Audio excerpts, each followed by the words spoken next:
মহাভারতে বাংলায় অর্জুনের চরিত্রে কণ্ঠ দিয়েছেন অভিনেতা তথাগত মুখার্জি। দ্রৌপদীর চরিত্রে কণ্ঠ দিয়েছেন অভিনেত্রী দেবলীনা দত্ত। মামা শকুনির চরিত্রে কণ্ঠ দিয়েছেন অভিনেতা চন্দন সেন। দুর্যোধনের চরিত্রে কণ্ঠ দিয়েছেন কৌশিক চক্রবর্তী। গান্ধারীর চরিত্রে কণ্ঠ দিয়েছেন অভিনেত্রী সংযুক্তা রায়চৌধুরী। মাতা কুন্তির চরিত্রে কণ্ঠ দিয়েছেন অভিনেত্রী বৈশাখী মার্জিত।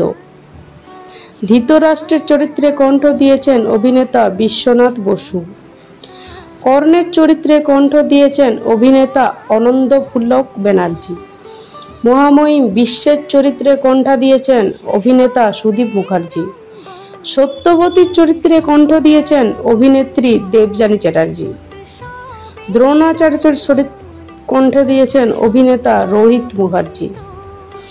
বিদুরের চরিত্রে কণ্ঠ দিয়েছেন অভিনেতা ভাস্কর চ্যাটার্জি এবং শ্রীকৃষ্ণের চরিত্রে কণ্ঠ দিয়েছেন অভিনেতা কৌশিক সেন। মহাভারতের কোন চরিত্রটি আপনাদের প্রিয়?